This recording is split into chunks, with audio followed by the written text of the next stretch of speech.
2-3 കൊല്ലത്തിനാണ് വരുമെന്നാണ് പറയുന്നത്. Embedded chips. അന്നേരം അത് സൃഷ്ടിക്കാൻ പോകുന്ന കോൺഷ്യസ്നെസ്സും ഇൻ്റലിജൻസും എന്തായിരിക്കും എന്ന് ഓർത്ത് ഞാൻ ഇങ്ങനെ അന്തം വിട്ടിരിക്കുകയാണ്.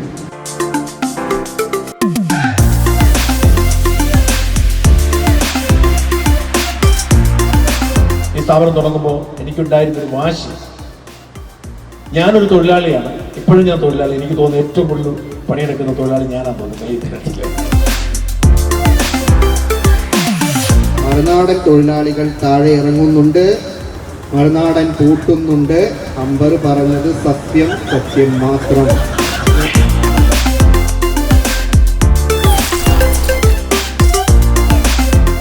ഇതിക്കഴിഞ്ഞ് മെയ് മാസം 1-ാം തീയതി റെക്കോർഡ് ചെയ്തൊരു വീഡിയോ ആണ്. പ്രിയപ്പെട്ട പ്രേക്ഷകരെ, ഏറെ വൈകിയാണ് ഇത് കാണിക്കുന്നത്, അതിൽ ഖേദമുണ്ട്. ടീം മറുനാടനിൽ സാധ്യമാവുന്നിടത്തോളം ആളുകൾ വർഷത്തിൽ ഒരിക്കൽ എവിടെയെങ്കിലും ഒരുമിച്ച് കൂടാറുണ്ട്. ഏതെങ്കിലും ഒരു നല്ല ഹോട്ടലിലായിരിക്കും. ഒരുമിച്ച് കൂടി ഞങ്ങൾ പരസ്പരം സംസാരിക്കും, അങ്ങോട്ടും ഇങ്ങോട്ടും കുശലം പറയാനുള്ള അവസരം. അന്ന് ആർക്കും ജോലി ഉണ്ടാവില്ല, അവധിയായിരിക്കും. അങ്ങോട്ടും ഇങ്ങോട്ടുമുള്ള സംഭാഷണങ്ങളും സൗഹൃദങ്ങളും ഒക്കെ ആവും. അംഗങ്ങൾ മാത്രമാണ്, കുടുംബാംഗങ്ങളില്ല. ആദ്യകാലത്ത് കുടുംബാംഗങ്ങളും ഉണ്ടായിരുന്നു, പക്ഷേ ചില കോൺഫ്ലിക്റ്റ് ഓഫ് ഇൻട്രസ്റ്റ് ഒക്കെ സംഭവിക്കും. കാരണം മറുനാടനോട് വലിയ വിരോധമുള്ള റിപ്പോർട്ടർ ചാനൽ മറുനാടൻ കുടുംബത്തിലെ ആരുടെയെങ്കിലും ഒരു ജീവിത പങ്കാളി വർക്ക് ചെയ്യുന്നുണ്ടെങ്കിൽ സ്വാഭാവികമായും ചില കോൺഫ്ലിക്റ്റ് ഓഫ് ഇൻട്രസ്റ്റ് ഉണ്ട്. അതുകൊണ്ട് അത്തരത്തിൽ സാഹചര്യം ഉള്ളതുകൊണ്ട് ഞങ്ങൾ കുടുംബാംഗങ്ങൾ വേണ്ടെന്ന് വെച്ചു. അങ്ങനെ ഞങ്ങൾ ഒരുമിച്ച് കൂടും, കുശലം പറയും, ഭക്ഷണം കഴിക്കും, പാട്ട് പാടാൻ അറിയാവുന്നൊരു പാട്ട് പാടും, എന്തെങ്കിലുമൊക്കെ സംസാരിക്കും, ഏതെങ്കിലും ഒരു അതിഥി ഉണ്ടാവും. അങ്ങനെ അടിപൊളി ഞങ്ങൾ ആഘോഷിക്കുന്ന ഒരു വർഷമുണ്ട്. ഇക്കുറി അത് മെയ് മാസം 1-ാം തീയതിയായിരുന്നു. ഇത് റെക്കോർഡ് ചെയ്ത് സംപ്രേഷണം ചെയ്യും എന്നതിനെക്കുറിച്ച് ഞങ്ങളുടെ ടീമിൻ്റെ വീഡിയോഗ്രാഫർമാർക്ക് വലിയ ധാരണ ഉണ്ടായിരുന്നില്ല. അതുകൊണ്ട് എല്ലാം വേണ്ടതുപോലെ റെക്കോർഡ് ചെയ്തിട്ടുമില്ല. എങ്കിൽ പോലും ജനങ്ങളത് അറിയട്ടെ. മറുനാടൻ എന്ന് പറയുന്നത് സാധാരണ മനുഷ്യരുടെ ശബ്ദമാണ്. അപ്പം ഞങ്ങളുടെ ഈ ടീമിൽ പ്രവർത്തിക്കുന്നവരെ എല്ലാവരും കാണട്ടെ, ഞങ്ങൾ ചെയ്യുന്നത് എന്താണെന്ന് എല്ലാവരും അറിയട്ടെ എന്നൊരു തോന്നലുണ്ടായതുകൊണ്ടാണ് ഇത് വൈകിയാണെങ്കിലും പുറത്തുവിടാൻ തീരുമാനിച്ചത്. ഇക്കഴിഞ്ഞ മെയ് ദിനത്തിൽ ടീം മറുനാടൻ ഒരുമിച്ച് ചേർന്നത് തിരുവനന്തപുരത്തെ ഓബേ തമര എന്ന് പറയുന്ന ഹോട്ടലിലാണ്. ആ ഹോട്ടലിൻ്റെ ഒരു പൂൾ ലോഞ്ചുണ്ട്. ആ ലോഞ്ചിലായിരുന്നു ഞങ്ങളുടെ പരിപാടി. ആ പരിപാടിയിൽ അതിഥിയായി ഞങ്ങൾ വിളിച്ചത് കൃഷി വകുപ്പിൻ്റെ പ്രിൻസിപ്പൽ സെക്രട്ടറിയായ ബി അശോകനെയാണ്. അതുപോലെ മംഗളം പത്രത്തിന് പത്തനംതിട്ട ബ്യൂറോ ചീഫും പത്തനംതിട്ട പ്രസ് ക്ലബിൻ്റെ സെക്രട്ടറിയുമായ വിശാഖനും ഞങ്ങളുടെ പരിപാടിയിൽ അതിഥിയായി എത്തിയിരുന്നു. 10 വർഷം പൂർത്തിയാക്കുന്ന എല്ലാ ജീവനക്കാർക്കും ഒരു ക്യാഷ് അവാർഡും ട്രോഫിയും കൊടുക്കുന്ന ചടങ്ങുമുണ്ട്. ഇക്കുറി 4 പേരാണ് അങ്ങനെ ആദരിക്കപ്പെട്ടത്. ഇതടക്കമുള്ള ഈ ചടങ്ങിൻ്റെ വിശദാംശങ്ങളാണ് ഇനി കാണാൻ പോകുന്ന വീഡിയോയിൽ. പ്രിയപ്പെട്ട പ്രേക്ഷകർക്ക് ഞങ്ങളുടെ ടീം അംഗങ്ങളെ കൂടുതൽ പരിചയപ്പെടാൻ ആഗ്രഹമുണ്ടെങ്കിൽ തുടർന്ന് ഈ വീഡിയോ കാണുക. നന്ദി.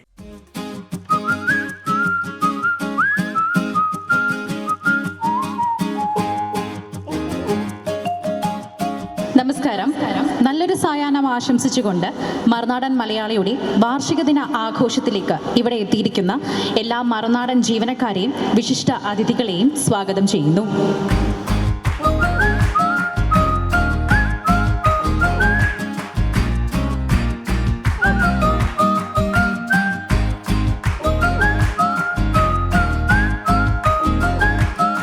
ഇന്ന് ഈ വേദി കൂടുതൽ ധന്യമാക്കാൻ ഇവിടെ എത്തിയിട്ടുള്ള വിശിഷ്ട അതിഥിയായ കേരളത്തിലെ പ്രമുഖ IAS ഓഫീസർ ബി അശോക് സാറിനെ വേദിയിലേക്ക് എത്രയും സ്നേഹത്തോടെ ക്ഷണിക്കുന്നു. സാറിനോടൊപ്പം വേദിയിലേക്ക് മറുനാടൻ്റെ എല്ലാമായ ചീഫ് എഡിറ്റർ ഷാജൻ സ്കറിയ സാറിനെയും കൂടി ക്ഷണിക്കുന്നു. ഇനി നിങ്ങളുടെ ഫീൽഡിലുള്ള വീഡിയോ പ്രൊഡക്ഷനകത്ത് കൃത്രിമ ബുദ്ധി, ഇനിയിപ്പം നിർമ്മിത ബുദ്ധി ഉപയോഗിച്ചുകൊണ്ട് ഈ മീഡിയ പോഡ്കാസ്റ്റുകളെല്ലാം തന്നെ ഓർഗനൈസ് ചെയ്യാൻ ആവശ്യമായിട്ടുള്ള സോഫ്റ്റ്വെയർസ്, അല്ലെങ്കിൽ അതിൻ്റെ ഇൻ്റർമീഡിയേഷനുള്ള സോഫ്റ്റ്വെയർസ് ഇപ്പോൾ തന്നെ വരുമെന്നാണ് ഞാൻ വിചാരിക്കുന്നത്.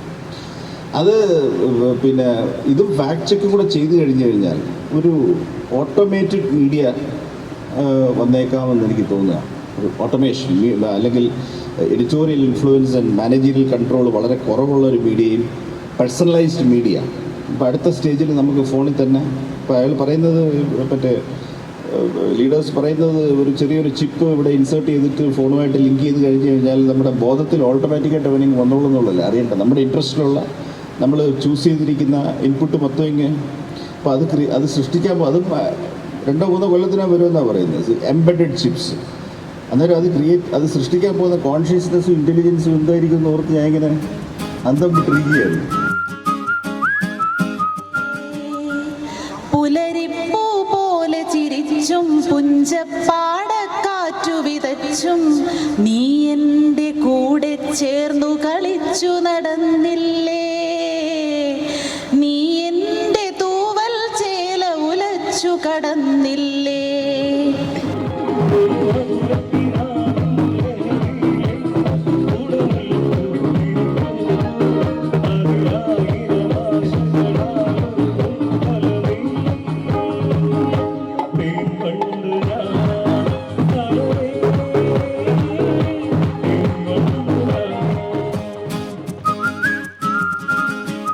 ഇന്നീ വേദിയിൽ അടുത്തതായി മറുനാടനിൽ 10 വർഷം തികഞ്ഞ ജീവനക്കാരെ അഭിനന്ദിക്കുന്ന ചടങ്ങാണ്.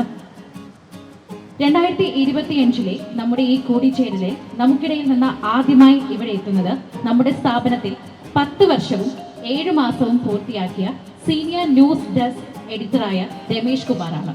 കെ രമേഷ് കുമാർ.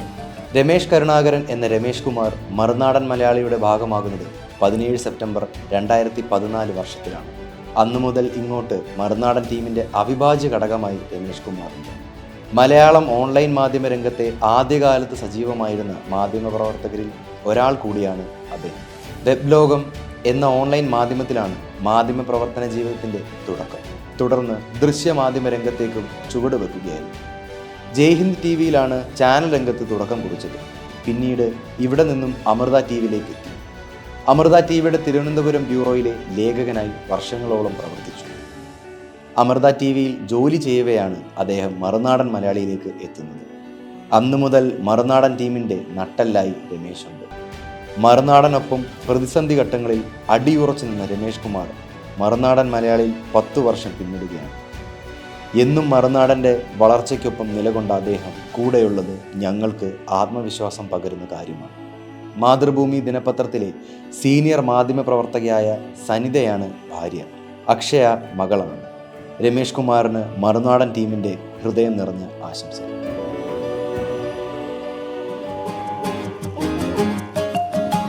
ഞാൻ ഇതുവരെ അവാർഡ് ആരെയൊന്നും വാങ്ങിച്ചിട്ടില്ല, ആദ്യമായിട്ടാണ് വാങ്ങിക്കുന്നത്. ഞാൻ അവാർഡ് വാങ്ങിക്കരുതെന്ന് ആഗ്രഹിച്ചൊരു മനുഷ്യനാണ്, പക്ഷേ കിട്ടിയിരിക്കുന്നു. നന്ദി. അടുത്തതായി 10 വർഷവും 10 മാസവും തികഞ്ഞ നമ്മുടെ ഏറ്റവും പ്രിയപ്പെട്ട അസിസ്റ്റന്റ് മാനേജർ പ്രവീണ ഷാജിയെ ആദരിക്കുകയാണ്. പ്രവീണ ഷാജി. കോട്ടയം പത്തനംതിട്ട അതിർത്തിയിൽ പമ്പയാറിൻ്റെ തീരത്ത് ജനിച്ചു വളർന്ന പ്രവീണ ഷാജി മറുനാടൻ ടീമിൻ്റെ ഭാഗമായിട്ട് 10 വർഷം തികയുകയാണ്. മുക്കുട്ടുത്തറ അക്ഷയ സെൻറ്ററിലെ ജോലിക്കിടെയാണ് മറുനാടൻ മലയാളിയിൽ ക്ലർക്കായി ജോലിക്ക് കയറുന്നത്.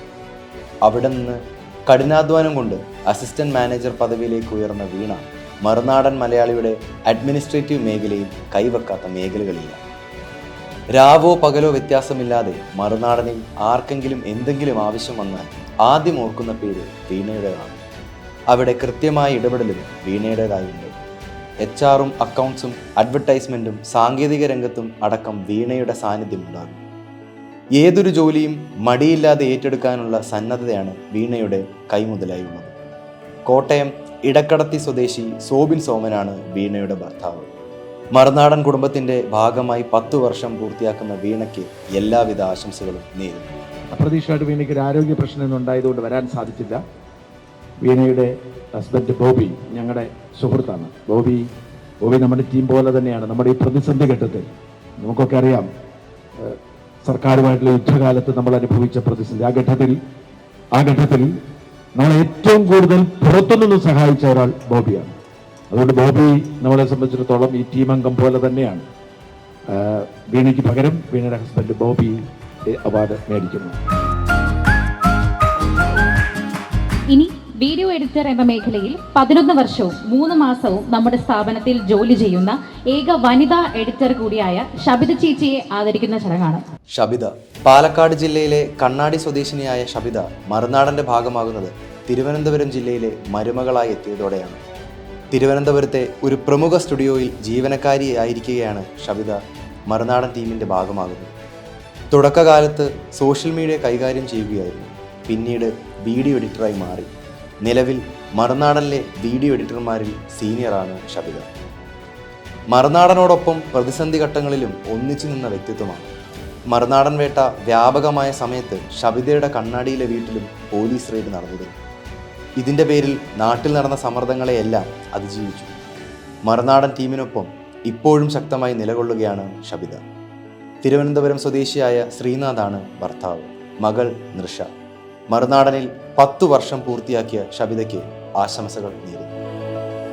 മറുനാടനിൽ ആദ്യമായിട്ട് വന്നത് ഡിസൈനറായിട്ടായിരുന്നു വന്നായിരുന്നത്. ഇവിടെ വന്നതിന് ശേഷമാണ് ഞാൻ വീഡിയോ എഡിറ്റിംഗ് പഠിച്ചതും ഇവിടെ കണ്ടിന്യൂസ് ആയിട്ട് വർക്ക് ചെയ്യുന്നതും. അതിന് എനിക്ക് ഷാൻ സാറോട് ഒരുപാട് നന്ദിയുണ്ട്. വീണ്ടും എഡിറ്റർമാരുടെ ഇടയിൽ നിന്നും 10 വർഷവും 3 മാസവും നമ്മളോടൊപ്പം പ്രവർത്തിച്ച ലാലു ചേട്ടനെ ആദരിക്കുന്ന ചടങ്ങാണ്. ലാലു. മറുനാടൻ മലയാളിയിലെ മറുനാടൻ തൊഴിലാളിയാണ് ലാലു എന്ന തമിഴ്നാട്ടുകാരൻ. കന്യാകുമാരി ജില്ലക്കാരനായ ലാലു മറുനാടൻ്റെ ഭാഗമായിട്ട് 10 വർഷം തികയുകയാണ്. പൂർണ്ണമായും മറുനാടൻ്റെ പ്രൊഡക്റ്റ് എന്ന് വിളിക്കാവുന്ന വ്യക്തിത്വമാണ് ലാലുവിൻ്റേത്. മറുനാടൻ ഓഫീസിൽ കമ്പ്യൂട്ടർ നന്നാക്കാനെത്തിയ ഹാർഡ്വെയർ ടെക്നീഷ്യനായിരുന്നു ആദ്യകാലത്ത് അദ്ദേഹം. പിന്നീട് മറുനാടൻ മലയാളിയുടെ ഒരു പ്രോജക്റ്റിൻ്റെ ഭാഗമായി ഒപ്പം ചേർന്നു. ഈ പ്രോജക്റ്റ് അവസാനിപ്പിച്ചപ്പോൾ തുടർന്ന് വന്ന മാറ്റത്തെ ഉൾക്കൊണ്ട് മറുനാടൻ്റെ ഭാഗമാവുകയായിരുന്നു. മറുനാടൻ്റെ ഭാഗമായി ചേർന്ന് വീഡിയോ എഡിറ്റിംഗ് പരിശീലനം നേടി ടീമിൻ്റെ ഭാഗമാവുകയായിരുന്നു. ചുരുങ്ങിയ കാലം കൊണ്ട് തന്നെ മറുനാടനിൽ മികച്ച വീഡിയോ എഡിറ്ററായി മാറി ലാലു. മറുനാടൻ മലയാളിയെ തമിഴ്നാടുമായി വിളക്കി ചേർക്കുന്ന കണ്ണിയായി ലാലു തുടരുന്നു. കന്യാകുമാരി ജില്ലയിലെ മാർത്താണ്ഡമാണ് സ്വദേശം. കന്യാകുമാരി ജില്ലക്കാരിയായ SA സുഭാഷിനെയാണ് ഭാര്യ. LS ലാൽകൃഷ്ണ, LS ലയാകൃഷ്ണ എന്നിവർ മക്കളാണ്. മറുനാടനിൽ 10 വർഷം പൂർത്തിയാക്കിയ ലാലുവിന് ആശംസകൾ. എൻ്റെ ഇത്രയും വർഷത്തെ എക്സ്പീരിയൻസിൽ ഏറ്റവും വലിയ സമ്മാനമാണ് എനിക്ക് മറുനാടൻ സമ്മാനിച്ചിരിക്കുന്നത്. ഈ മറുനാടൻ 10 വർഷം തേക്കുന്ന പറയുന്ന വളരെ വലിയൊരു ടാസ്ക് തന്നെയാണ്. ബിഗ് ബോസ് ഹൗസ് പോലെ തന്നെയാണ്. അത് സാറിൻ്റെ മുമ്പിൽ തയ്ക്കുക എന്ന് പറയുന്നത് ഭയങ്കര ബുദ്ധിമുട്ടുള്ള കാര്യമാണ്. ഞാനൊരു തൊഴിലാളിയാണ്, ഇപ്പോഴും ഞാൻ തൊഴിലാളി. എനിക്ക് തോന്നുന്നു ഏറ്റവും കൂടുതൽ പണിയെടുക്കുന്ന തൊഴിലാളി ഞാനാണ് തോന്നുന്നത് ഈ ദിനത്തിലെ. രാവിലെ 4 മണിക്ക് തുടങ്ങി. എനിക്ക് ആകെപ്പാട്, എല്ലാവർക്കും ഓഫൊക്കെ ഉണ്ട്, എനിക്ക് ആകെപ്പാട് 2 അവധിയെ കിട്ടാറുള്ളൂ. അത് ഓണത്തിനും ദുഃഖവെള്ളിക്കും അവധി കിട്ടുമ്പോൾ ഒരു പ്രയോജനം അറിയാമല്ലോ. ഒരു സ്മോൾ അടിക്കാൻ പോലും പറ്റത്തില്ല. നമ്മൾ ഈ അവധി കിട്ടിയ തലേദിവസം രാത്രി 2 സ്മോൾ അടിക്കുന്നതാണ് ആനന്ദം എന്ന് പറഞ്ഞത്. ദുഃഖവെള്ളിയാഴ്ച പെസഹാഴ്ച അപ്പം മുറിയും കഴിഞ്ഞ് പറ്റില്ല. ആകെപ്പാട് ഓണത്തിൻ്റെ എന്താണ് അന്ന്. പക്ഷേ നോൺ വെജിറ്റേറിയൻ കഴിക്കാനും പറ്റത്തില്ല. അങ്ങനെ പണിയെടുക്കുന്ന ഒരാൾ. അതുകൊണ്ടാണ് ഞാൻ പലപ്പോഴും ഹാർഷായിട്ട് തോന്നുന്നത്. ഇപ്പം അങ്ങനെയൊന്നുമില്ല. പണ്ട് രസിയും ജലജയും പറഞ്ഞ പോലെ അങ്ങനെയൊന്നുമില്ല ഇപ്പം. പക്ഷേ 4 മണി മുതൽ പണിയെടുക്കുന്ന ഒരാളാണ് ഞാൻ. 4 മണി മുതൽ വൈകുന്നേരം 4:30 വരെ ഏതാണ്ട് 12 മണിക്കൂർ തുടർച്ച എഴുതി വെച്ച് പണിയെടുത്തിട്ട് ഇത്രയും തീരുന്നത്. പിന്നാണ് വൈകുന്നേരം പോയി പറമ്പിൽ പണി, കൃഷി പണി. പക്ഷെ എനിക്കതിൽ വേണമെങ്കിൽ 2 കാര്യങ്ങൾ ഞാൻ പറയാൻ ആഗ്രഹിക്കുകയാണ് പേഴ്സണലി. ഒന്ന്, ചിലരൊക്കെ പറയാറുണ്ട് കാശിന് വേണ്ടിയാണ്. നമ്മുടെ ടീമിലും ചിലർക്കൊക്കെ സംശയം ഉണ്ടെന്ന് തോന്നാറുണ്ട്. ഈ നിലപാട്, എൻ്റെ നിലപാട് പലപ്പോഴും വലത് രാഷ്ട്രീയത്തോട് ചേർന്ന് നിൽക്കുന്ന നിലപാടെടുക്കുന്നത് കാശിന് വേണ്ടി. അവരൊക്കെ മനസ്സിലാക്കേണ്ടത്, ഞാൻ ഒരു ഇടത് ഇസ്ലാമിക് ലിബറൽ ലൈൻ എടുത്താൽ എനിക്കിതിനേക്കാൾ കൂടുതൽ സ്വീകാര്യതയും കാശും കിട്ടുമെന്ന് മാത്രമല്ല, കേരളത്തിലും ഗൾഫ് രാജ്യങ്ങളിലും എനിക്ക് നിലത്ത് നിൽക്കാൻ കഴിയാത്ത വിധത്തിൽ പ്രോഗ്രാമുണ്ട്. സത്യത്തിൽ സാമ്പത്തികമായ നഷ്ടമുള്ള നിലപാട്. ഇതെൻ്റെ ബോധ്യമായതുകൊണ്ടാണ്. സത്യത്തിൽ ഞാൻ ആഗ്രഹിക്കുന്ന എൻ്റെ നിലപാടിൽ വ്യത്യസ്തമായ നിലപാടുള്ളവർ അവരുടെ നിലപാട് ഉറക്കെ പറയണം. ആ നിലപാടിലൂടെ നമ്മുടെ സ്വതന്ത്ര നിലപാട് വിളിച്ചു പറയണം. കുറച്ചൊക്കെ ഞാൻ ആ ഒരു ഇത് കണ്ടിട്ടുള്ളത് രജീഷിലും രമേശിലും. നമ്മൾ 2 കാര്യങ്ങൾ എപ്പോഴും ഉറപ്പിച്ച് വേണം നമ്മുടെ പണിയെടുക്കാൻ. ഒന്ന്, നമ്മൾ ചെന്ന് ലീഗലായി. ഇപ്പൊ പലരും ചോദിച്ചു, ഇന്ന് എന്നോട് ബുർഹാൻ ചോദിച്ചു, ഏതൊരു ഓൺലൈൻ പോർട്ടലിന്റെ പേര് പറഞ്ഞിട്ട് ഇവർക്ക് ഇതൊന്നും ബാധകമല്ലേ? അല്ല, പച്ച വർഗീയത പറയുന്ന ചില ഓൺലൈൻ പോർട്ടലുകളുണ്ട്. നിരന്തരം മലപ്പുറം പാകിസ്ഥാൻ എന്ന് പറയുന്നവർ, ഈരാറ്റുപെട്ട താലിബാനാണെന്ന്, ഇങ്ങനെ ഒരുപാട് പച്ച വർഗീയത പറയുന്നവരെ നമുക്കറിയാം. അവർക്കൊന്നും കുഴപ്പമില്ല, അവരുടെ പേരിലൊന്നും കേസ് വരില്ല. പക്ഷെ നമ്മൾ നിയമത്തിന്റെ അപ്പുറത്തേക്ക് ഒരു വരി കടന്ന കുഴപ്പമാണ്. അതാണ് നമ്മളും മറ്റുള്ളവരും തമ്മിൽ വ്യത്യാസം. അതിന്റെ കാരണം നമ്മൾ ഈ സമൂഹത്തെ സ്വാധീനിക്കുന്നു എന്നതാണ്. നമ്മൾ സാധാരണ മനുഷ്യരെ സ്വാധീനിക്കുന്നതാണ്. ഞാൻ വഴിയിലൂടെ നടക്കുമ്പോൾ കാണാറുണ്ട്, ജാതി മത ഭേദമന്യേ സെക്യൂരിറ്റിക്കാർ, ഓട്ടോറിക്ഷക്കാർ, അവർ മുതൽ അങ്ങ് ചാർട്ടേഡ് അക്കൗണ്ടന്റ്മാരും ഡോക്ടർമാരും IAS-കാരും IPS-കാരും വരെ നമ്മളാൽ സ്വാധീനിക്കപ്പെടുന്നു. അതുകൊണ്ട് നമ്മുടെ വാക്കുകൾ വ്യക്തമായിരിക്കണം, ശക്തമായിരിക്കണം, കൃത്യമായിരിക്കണം. ഈ ഒരു ലീഗാലിറ്റി ശ്രദ്ധിക്കുക. 2 എത്തിക്സാണ്. ഇത് നമുക്ക് കേസൊന്നും ഉണ്ടാവില്ല, പക്ഷെ എത്തിക്സ് നമ്മൾ നോക്കിയില്ലെങ്കിൽ ഒരാളുടെ ശാപം, കണ്ണുനീർ നമ്മുടെ മേൽ വരും. ഷാജൻ സ്കറിയായി മറുനാടൻ മലയാളിയും തിന്മ ചെയ്യില്ല, പണത്തിന് വേണ്ടി വാർത്ത ചെയ്യില്ല, സ്വാധീനത്തിന് വഴങ്ങില്ല, ബ്ലാക്ക് മെയിൽ ചെയ്യില്ല. ഇത് സത്യമാണ്. നമ്മൾ സത്യം വിളിച്ചു പറയാൻ ഉത്തരവാദിത്തപ്പെട്ടവർ. അതിന്റെ ബൈ പ്രോഡക്റ്റായി നമുക്ക് കിട്ടുന്നതാണ് സമ്പത്ത് എന്ന് പറയുന്നത്. ആ സമ്പത്ത് വീതിച്ചു തരും എല്ലാവർക്കും. നമ്മൾ എപ്പോഴും പരമാവധി, നമ്മൾ എത്രയോ കാലമായി എല്ലാവരുടെയും ശമ്പളം പുതുക്കാറുണ്ട്. നമ്മുടെ വീഡിയോ എഡിറ്റർമാരൊക്കെ പറയാറുണ്ട്, ഈ വീഡിയോ എഡിറ്റർമാർക്ക് കൊടുക്കുന്ന ശമ്പളത്തിന്റെ 2 കൊടുത്താൽ മതിയാവും, ആരും ജോലി നിർത്തി പോകത്തില്ല. പക്ഷേ അവരും കുടുംബം നടത്തുന്നവരാണ്, അവരും അധ്വാനിക്കുന്നത് അവരുടെ കുടുംബം നടത്താനുള്ള ബോധ്യം കൊണ്ടാണ് നമ്മൾ അവർക്ക് മറ്റൊരിടത്തും ഇല്ലാത്ത ശമ്പളം കൊടുക്കുന്നത്.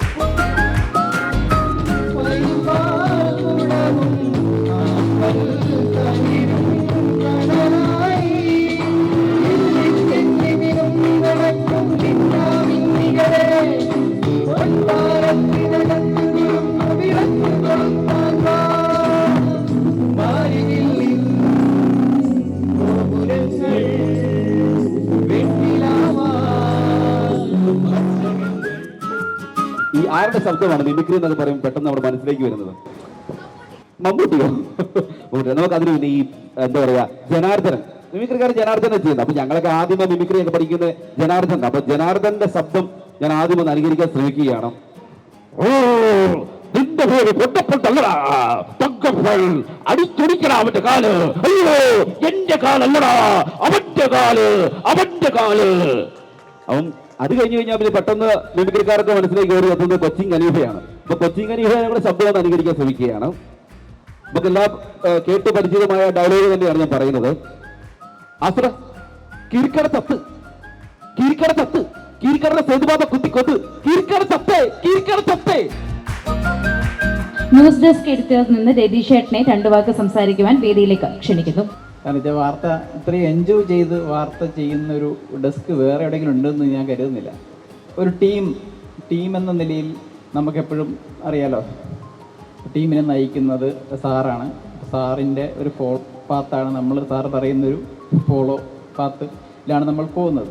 അപ്പോൾ ഇത് കമ്മ്യൂണിക്കേറ്റ് ചെയ്യുന്ന എളുപ്പത്തിൽ മനസ്സിലാവുന്ന ആൾക്കാരാണ്. എനിക്ക് മനസ്സിലാവുക സാർ എന്താണ് ഉദ്ദേശിക്കുന്നത്. അതുപോലെ തന്നെ രമേശ് ചേട്ടനൊരു ഐഡിയ പറഞ്ഞ വാർത്ത ഇങ്ങനെയാണ് എന്ന് പറഞ്ഞാൽ ഓക്കെ, വാർത്ത വന്നു കഴിഞ്ഞു, 5 മിനിറ്റിൻ്റെ ആവശ്യമുള്ളൂ. പിന്നെ ഇതിൽ രമേശ് എൻ്റെ പഴയ സഹപ്രവർത്തകൻ കൂടിയാണ്. ഇപ്പോൾ രജീഷ് പറഞ്ഞതുപോലെ എല്ലാ ദിവസവും രാവിലെ ഞാൻ വന്നിട്ട് ആദ്യം നോക്കുന്നത് രമേശ് ഉണ്ടോ എന്നുള്ളതായിരിക്കും. കാരണം നമ്മളാകെ രമേശ് ഉണ്ടെങ്കിൽ സംഗതി രജീഷ് പറഞ്ഞ വളരെ രസകരമായിരിക്കും. അതേസമയം വാർത്തകളൊക്കെ തന്നെ വളരെ പെട്ടെന്ന് നമുക്ക് ചെയ്ത് ഡിസ്കസ് ചെയ്യാനും ഓരോ വാർത്തയ്ക്കും ഒരുപാട് ആംഗിൾ പലപ്പോഴും രമേശ് നിർദ്ദേശിക്കും. വലിയൊരു ഇവൻ്റൊക്കെ സംഭവിക്കുന്നത് പല പ്രമുഖരും ഭരിക്കുകയും ചെയ്യുമ്പോഴൊക്കെ തന്നെ ഇവരെല്ലാവരും ഉള്ളപ്പോൾ നമുക്ക് വലിയൊരു സന്തോഷകരമായ അവസ്ഥയാണ്. അതുകൊണ്ട് എല്ലാവരെയും എൻ്റെ അഭിനന്ദനങ്ങൾ അറിയിക്കുന്നു. ഹിന്ദു എന്ന നാഷണൽ ഡെയിലി പത്രം നമുക്ക് വേണ്ടിയിട്ട് എഡിറ്റോറിയൽ വരെ എഴുതുകയുണ്ടായി. എന്തായാലും ഈ വേട്ടയാടപ്പെട്ടത് കൊണ്ട് നമുക്ക് ഒരുപാട് ഗുണങ്ങളുണ്ടായി. നമ്മളറിയാത്തവരെല്ലാവരും പറഞ്ഞു, ഈ ലോകം തന്നെ മറുനാടൻ മലയാളി എന്താണെന്ന് മനസ്സിലാക്കി, അതിൻ്റെ ശക്തി എന്താണെന്ന് മനസ്സിലാക്കി. അവർക്കെല്ലാം ആശംസകൾ നേർന്നുകൊണ്ട് ഞാൻ എല്ലാവരുടെയും വിശപ്പിനെ മാനിച്ചുകൊണ്ട് ഞാനൊരു ചെറിയ പാട്ട് പാടി പെട്ടെന്ന് അങ്ങ് നിഷ്ക്രമിക്കാമെന്ന് വിചാരിക്കുന്നു. അത് എത്രമാത്രം സക്സസ്സാവുമെന്ന് എനിക്കറിയില്ല. എൻ്റെ ഒരു സുഖമില്ലാതിരിക്കുകയായിരുന്നു, എന്നാലും പാടാം. വെറുതെ ഒന്ന് നോക്കാം.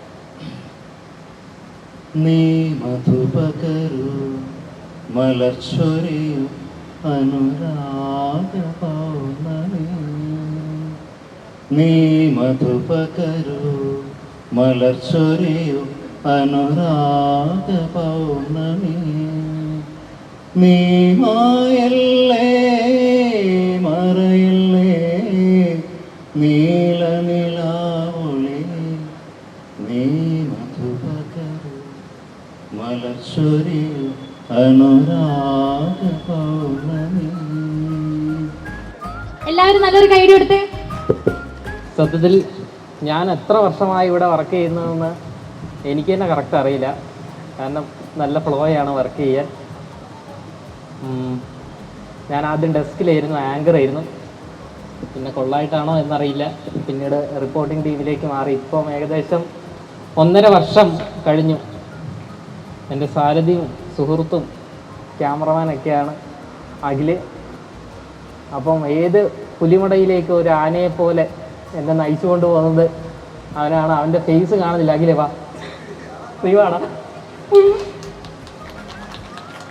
അതിൽ അവനുള്ളത് കൊണ്ടാണ് ഞാനിവിടെ ജീവിച്ചു പോകുന്നത്. ഇതാണ് എൻ്റെ സുഹൃത്ത് ക്യാമറമാൻ.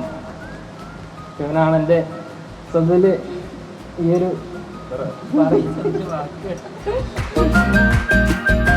ജേർണലിസം കഴിഞ്ഞ് ആദ്യമായിട്ട് വന്നത് ഇവിടെയാണ്. അതിനുശേഷം സ്വന്തമായിട്ടൊരു ചാനൽ തുടങ്ങിയെങ്കിലും മറുനാടൻ്റെ ഭാഗമായിട്ട് തുടരാൻ എന്നും ആഗ്രഹിക്കുന്നു. ഈ ഒരു ഒത്തൊരുമയും സന്തോഷവും ഒക്കെ എന്നും ഉണ്ടാവട്ടെ. 10 വർഷം തികച്ച് ഇന്ന് സമ്മാനമൊക്കെ ഏറ്റുവാങ്ങിയ എല്ലാവർക്കും എൻ്റെ വകയും അഭിനന്ദനങ്ങൾ. നന്ദി. ആർക്കെങ്കിലും കടന്നു വരണോ ആഗ്രഹമുണ്ടോ? എങ്കിലൊരു പാട്ടായാലോ? അതിനും ആർക്കും തയ്യാറല്ല. പ്രശാന്ത് ഏട്ടാ 2 വാക്ക് സംസാരിക്കാൻ. ഞങ്ങൾ 2009 മറുനാടനിലേക്ക് ആദ്യമായിട്ട് എത്തുന്നത്. 3 പേരുമായിട്ടാണ് കോട്ടയത്ത് ഓഫീസിൽ ജോയിൻ ചെയ്യുന്നത്. ഞാൻ ജോയിൻ ചെയ്ത് 6 മാസം കഴിഞ്ഞാണ് രസ്യ ഓഫീസിലേക്ക് വരുന്നത്. എന്നൊക്കെ ഞങ്ങൾ രാവിലെ പത്രം വായിക്കും, സാറ് ക്വസ്റ്റ്യൻ ചോദിക്കും, ജനറൽ നോളജ് വളർത്തും. അങ്ങനെ ഡെസ്കിൽ ജോലി ചെയ്യുന്ന പിച്ച വെച്ച് സാറിൻ്റെ വഴക്കൊക്കെ കേട്ട് നല്ലൊരു എക്സ്പീരിയൻസ് നേടിയെന്നാണ് ഇപ്പോൾ വിശ്വസിക്കുന്നത്. മറുനാടൻ മലയാളിയുടെ എക്സ്പീരിയൻസ് എന്ന് പറയുമ്പോൾ സാറിൻ്റെ വായിൽ ഏറ്റവും കൂടുതൽ ചീത്ത കേട്ട് മറുനാടൻ മലയാളി വാർത്ത എഴുതാൻ പഠിച്ച ആൾക്കാരാണ് ഞങ്ങൾ. ഒരിക്കലും സാറിൻ്റെ ഏറ്റവും വലിയ ചീത്തകളും നിങ്ങൾ സാറ് വഴക്കിടുമെന്നൊക്കെ പറയുമ്പോഴും സാറിൻ്റെ വഴക്ക് കേട്ടിട്ടുള്ളവരേറ്റവും ഞങ്ങളായിരിക്കും. ഇപ്പോൾ ഇവിടെ സാറിൻ്റെ ഒരു വീഡിയോ അവതരിപ്പിച്ചിട്ടുണ്ടായിരുന്നു. പിണറായിസും തുരയട്ടെ എന്നൊരു സാറിൻ്റെ മുദ്ര. അതിൻ്റെ പിന്നിൽ എൻ്റെ മുഖം അവിടെ കാണുന്നുണ്ട്. വാർത്ത ഒന്നിച്ച് വിളിച്ചു പോയി. ഞാനൊരു CPM-കാരനാണ്, എന്നാലും വിളിച്ചു പോയി. കാരണം സാർ അനുഭവിക്കുന്ന ഈ വേദന കണ്ടപ്പോൾ, ഒരു തെറ്റും ചെയ്യാതെ അനുഭവിക്കുന്ന വേദന കണ്ടപ്പോൾ മനസ്സിലുണ്ടാകുന്ന രോഷം, ആ രോഷം ഇങ്ങനെ ഉയർന്നു വന്ന് വല്ലാണ്ട് പ്രതികരണം വരും. ഇന്നും എന്നും മരിക്കും വരെ സാറിനോടൊപ്പം, സാറിൻ്റെ ആശയങ്ങളോടൊപ്പം എപ്പോഴും ഉണ്ടാവുന്നു പറയുന്നു. സാറേ മറ്റേ റെഡിയല്ലേ? ഇത്രയും പറഞ്ഞില്ല. ഓക്കെ അല്ലേ? ഓക്കെ, ശരി, താങ്ക് യു. ഇന്നിപ്പോ ഞാനിവിടെ നിൽക്കുന്ന സത്യത്തിൽ ഈ ഒരു ഫാമിലിയുടെ ഒരു ഇമ്പം കൊണ്ട് എന്നെ വിളിച്ചപ്പോൾ വന്നതാണ്. എനിക്കൊരിക്കലും പ്രതീക്ഷയില്ല. ഒരു CEO ഒക്കെ നമ്മളെ വിളിച്ചിട്ട് മഞ്ജു എന്തായാലും പരിപാടിയിൽ പങ്കെടുക്കണം, വണ്ടി വിടാം, മഞ്ജു വരണം എന്ന് പറഞ്ഞ് 3 തവണയാണ് മഞ്ജു വിളിച്ചത്. അനു എല്ലാവരും പറഞ്ഞ് വരത്തില്ലേ, ദുർഗ സംസാരിച്ചു. അപ്പോൾ ഒരു വീട്ടിലൊരു പരിപാടിക്ക് നമ്മളെ വിളിക്കില്ലേ, എൻ്റെ ആബ്സെൻസ്. ഞാനൊരു ലീസ് പേഴ്സണാണ് ഇവിടുത്തെ. ഞാനില്ലെങ്കിൽ ഈ പരിപാടിയൊക്കെ നടക്കും. പക്ഷെ നമ്മുടെ ഒരു പ്രസൻസ് ഉണ്ടാവണം എന്നുള്ള ഒരു ആഗ്രഹം ഒരു ഫാമിലി മെമ്പേഴ്സിന് ഉണ്ടാവുന്നതിൻ്റെ ഒരു ചേർത്ത് പിടിക്കലിൻ്റെ ഒരു സന്തോഷം എനിക്കുണ്ട്. 10 വർഷമൊക്കെ ഒരു മാധ്യമ സ്ഥാപനത്തിൽ വർക്ക് ചെയ്യുക എന്ന് പറഞ്ഞാൽ അതൊരു ചെറിയ കാര്യമല്ല. ആ സ്ഥാപനം എത്രത്തോളം അവർക്ക് പ്രിയപ്പെട്ടതാവുന്നു എന്നുള്ളതാണ്. സ്റ്റാൻലി ചേട്ടാ 2 വാക്ക് സംസാരിക്കാൻ. മറുനാടൻ മലയാളിയുടെ വാർത്തകളുടെ ഏറ്റവും വലിയൊരു വായനക്കാരനും അത് ഏറ്റവും കൂടുതൽ ആൾക്കാരുടെ മുന്നിൽ പോയി ചർച്ച ചെയ്യുകയൊക്കെ ചെയ്യുന്ന ആൾക്കാരിൽ ഒരാളും കൂടിയാണ് ഞാൻ. വാർത്താ റിപ്പോർട്ടർ അല്ലെങ്കിലും വാർത്ത അനലൈസ് ചെയ്യുന്നതിന് ഒക്കെ പോയി നിന്ന് പരിപാടി മേടിക്കാനും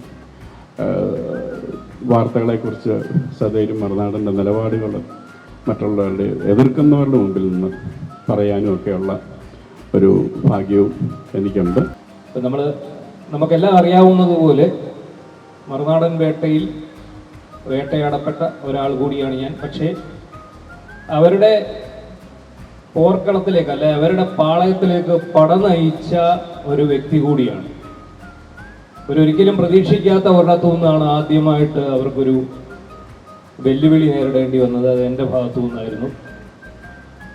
മറുനാടൻ കേസ് കൊടുക്കുന്നതിന് മുമ്പ് അല്ലെങ്കിൽ കോടതിയിൽ ചെല്ലുന്നതിന് മുമ്പ് ഫൈറ്റ് ചെയ്തുകൊണ്ട് മുന്നോട്ട് പോയ ആളാണ് ഞാൻ.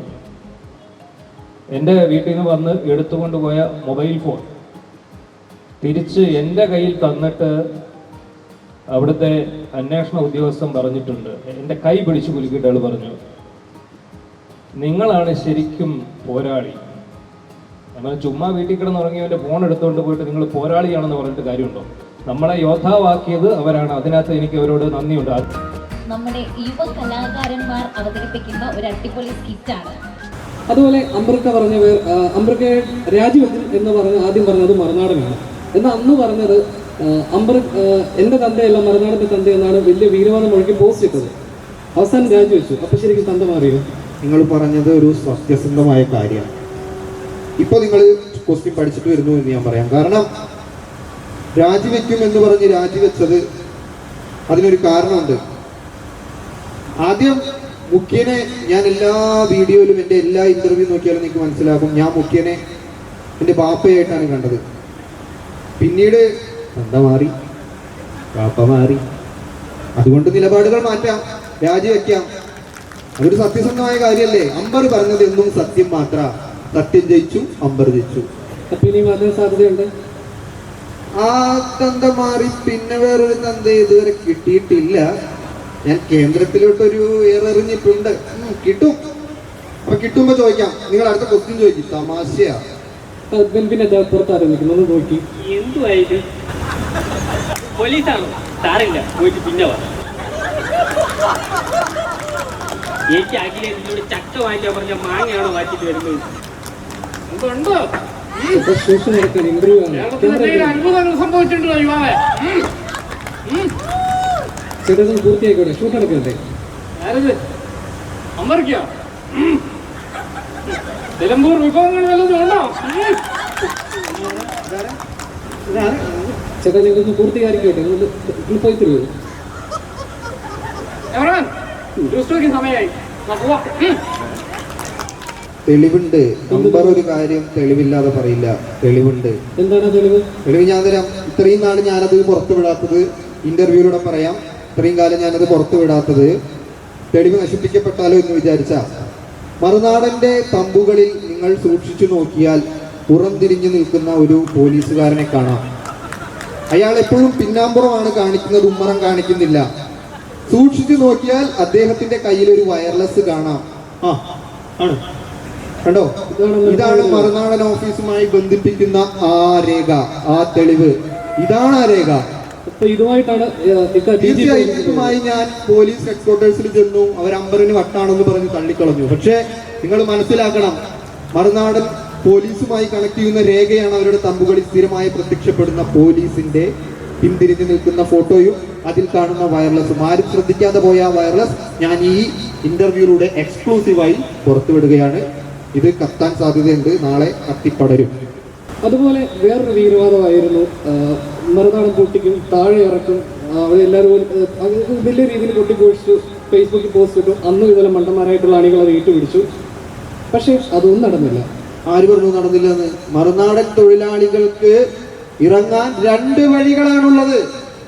ഒന്ന് സ്റ്റെയർ വഴി ഇറങ്ങാം, ഒന്ന് ലിഫ്റ്റ് വഴി ഇറങ്ങാം. ദിവസവും അവർ ഇറങ്ങുന്നുണ്ട്. ഞാൻ ആളെ വിട്ട് അന്വേഷിപ്പിക്കാറുള്ളതാ. നിങ്ങൾ 11:30 കഴിഞ്ഞ് മറുനാടൻ്റെ ഓഫീസിൽ പോയി നോക്ക്, അത് താഴിട്ട് പൂട്ടിക്കാണും. ഒരാളും അവിടെ ഇരിക്കുന്നില്ല, വർക്ക് ചെയ്യുന്നില്ല. അപ്പോൾ ആദ്യം പറയുന്നത് സത്യമായി. പിന്നെ താഴെ ഇറക്കുന്ന കാര്യം, താഴെ ഇറങ്ങുന്നുണ്ട്. മറുനാടൻ പൂട്ടിച്ചു, ഇനി താഴെ ഇറങ്ങുന്ന കാര്യമാണ് പറയുന്നത്. താഴെ ഇറങ്ങുന്നുണ്ട്. മറുനാടൻ്റെ MD വരെ താഴെ വന്ന് പാർക്കിങ് വന്നിട്ടല്ലേ വണ്ടി എടുത്തുകൊണ്ട് പോകുന്നത്. അവിടെ ഒരു പ്രോ ഡ്രൈവർ ഉണ്ടല്ലോ, ഈ ഓൾട്ടോയുടെ സ്റ്റിയറിംഗ് പൊട്ടിച്ചെടുത്ത് പരിപ്പോടെ ഉണ്ടാക്കിയവൻ. അവൻ എൻ്റെ ഒരു 6ാം നിലയിൽ കയറ്റിയിട്ട് സാറിനെയും കൊണ്ടുപോട്ടെ, അപ്പം ഞാൻ സമ്മതിക്കാം. പക്ഷെ അത് നടക്കാത്തോടത്തോളം കാലം മറുനാടൻ തൊഴിലാളികൾ താഴെ ഇറങ്ങുന്നുണ്ട്, മറുനാടൻ പൂട്ടുന്നുണ്ട്. അമ്പർ പറഞ്ഞത് സത്യം, സത്യം മാത്രം. ഇനി ഒരു കേക്ക് കട്ടിങ്ങോടെ ഇത് അവസാനിപ്പിക്കാം. കേക്ക് മുറിച്ച് ഇത് അവസാനിപ്പിക്കാനായി ഷാജൻ സാറിനെ ക്ഷണിച്ചു.